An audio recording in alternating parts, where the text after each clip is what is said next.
Hello दोस्तों, आपका हमारे YouTube चैनल पर स्वागत है। जैसा आज हम हिंदी के बारे में वर्णमाला पढ़ेंगे। वर्णमाला आप सभी लोग जानते हो। वर्णमाला के दो प्रकार होते हैं, पहला स्वर और दूसरा व्यंजन। जानते हैं ना आप सभी लोग? जी हाँ हाँ हाँ जी। उसके बाद स्वर होते हैं हमारे तीन प्रकार के। पहला होता है ह्रस्व स्वर, जैसा कि आप सभी के सामने लिखा हुआ है। ह्रस्व स्वर में आता है छोटा आ, छोटी ई, छोटा उ और ऋषि। इनको बोलने में बहुत ही कम समय लगता है, या हम कह लें कि अल्प समय लगता है। इसके बाद हम जानते हैं दीर्घ स्वर के बारे में। स्वर का दूसरा पार्ट है हमारा दीर्घ स्वर। इसमें बड़ा आ, बड़ी ई, बड़ा उ, ए, ऐ, ओ, औ। इनको बोलने में हमारा ह्रस्व स्वर से अधिक समय लगता है। इनको हम दीर्घ स्वर कहते हैं।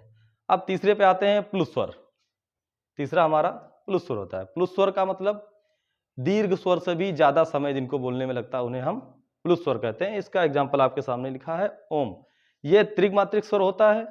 प्लुत स्वर को हम त्रिमात्रिक स्वर कहते हैं। दीर्घ स्वर जो होता है उसको हम द्विमात्रिक स्वर कहते हैं, तथा ह्रस्व स्वर जो होता है उसको हम एक मात्रिक स्वर कहते हैं। समझ में आया? ठीक ठीक ठीक। उसके बाद आते हैं नंबर 2 पे व्यंजन पे। व्यंजन जैसा कि हम सभी जानते हैं, व्यंजन चार प्रकार के होते हैं। पहला होता है हमारा स्पर्श व्यंजन, दूसरा होता है अंतस्थ व्यंजन और तीसरा होता है ऊष्म व्यंजन, और चौथा हमारा संयुक्त व्यंजन। अब स्पर्श व्यंजन में आते हैं। स्पर्श व्यंजन 25 होते हैं हमारे। स्पर्श व्यंजनों की संख्या 25 होती है। इन 25 व्यंजनों में 5 वर्ग होते हैं। पहला का वर्ग हमारा, दूसरा चा वर्ग, तीसरा टा वर्ग, चौथा ता वर्ग और पांचवा पा वर्ग। प्रत्येक वर्ग में हमारे 5 वर्ग होते हैं या 5 व्यंजन होते हैं। का वर्ग में का, खा, गा, घा, णा। फिर चा वर्ग में आता है हमारा चा, छा, जा, झा, इया। उसके बाद टा वर्ग में आता है टा, ठा, डा, ढा, णा। उसके बाद आते हैं ता वर्ग पे। ता वर्ग में आता है ता, था, दा, धा, ना। उसके बाद पा वर्ग पे आते हैं पा, फा, बा, भा, मा। प्रत्येक वर्ग का अंतिम और आखिरी अक्षर अनुनासिक होता है, जिसको हम नाक की सहायता से बोलते हैं। इसको बोलने में हमें नाक का सहारा लेना पड़ता है। बिना नासिका के प्रयोग से हम इन वर्णों को या इन व्यंजनों को नहीं बोल सकते हैं, इसीलिए इनको हम नासिक व्यंजन कहते हैं या नासिका व्यंजन कहते हैं, अनुनासिक भी कहते हैं। अब इसी में अघोष सघोष भी आते हैं। जैसे अघोष की बात आ जाए तो हम प्रत्येक वर्ग का पहला और दूसरा वर्ण हमारा अघोष होता है, और पीछे के 3, 4, 5 ये तीनों वर्ग हमारे सघोष होते हैं। ऐसे महाप्राण अल्पप्राण आता है स्पर्श व्यंजन का। इसमें पहला वर्ण, तीसरा वर्ग और पांचवा वर्ण, इनको हम अल्पप्राण कहते हैं। अब इसके बाद जो हमारा बचा दूसरा वर्ण और चौथा वर्ण, इनको हम महाप्राण कहते हैं। तो इतना समझ में आया बच्चों? जी ठीक। अब आते हैं अगले अंतस्थ व्यंजन पे। अंतस्थ व्यंजन हमारे 4 होते हैं, या, रा, ला, वा।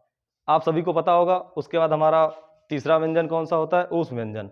ऊष्म व्यंजन होता है शा, फिर शा, सा और हा। उसके बाद आते हैं संयुक्त व्यंजन पे। संयुक्त व्यंजन आप सभी जानते हैं छत्र, ज्ञा और श्रा। जैसा कि संयुक्त व्यंजन से ही समझ में आ रहा है कि इसमें किसी ना किसी का मेल है, तो हम जानते हैं कि संयुक्त व्यंजन 2 व्यंजनों के मेल से ही बना होता है, क्योंकि ये व्यंजन है इसलिए इसमें दोनों व्यंजन ही होंगे, स्वर हम इसमें नहीं मिला रहे। तो छा किससे बनता है? हमारा का बनता है, और षटकोण वाली शा से बनता है। का हलंत रहती है क्योंकि का अर्ध स्वर अर्ध व्यंजन है। उसके बाद ता पे त्रा पे आते हैं। इसमें ता और रा होती है। ता इसमें भी हलंत होती है क्योंकि अर्ध व्यंजन होता है ये। रा फुल होती है, पूरी होती है। उसके बाद ज्ञा पे आते हैं। इसमें जा होती है, जा अर्ध व्यंजन होती है प्लस इया होती है, इसको मिला के हम ज्ञा बनाते हैं। उसके बाद श्रा पे आते हैं। सा होती है बड़ी वाली या शलजम वाली शा कह लें इसको हम। उसके बाद रा। इन सबको मिला के हमारे सारे संयुक्त स्वर हमने संयुक्त व्यंजन पढ़े। आज की वर्णमाला हम यहीं पे समाप्त करते हैं। बाकी का पार्ट कल की वीडियो में बताते हैं आपको।